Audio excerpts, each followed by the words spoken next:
đây.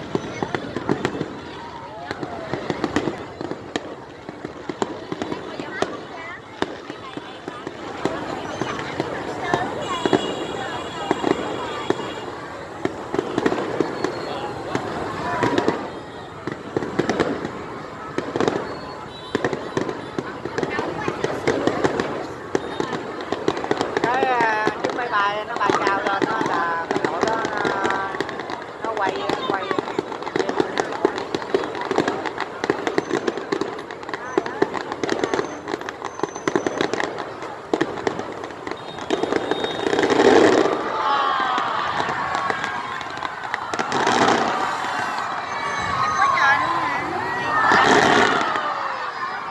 Sao? Có đó. Thấy rồi, thấy rồi.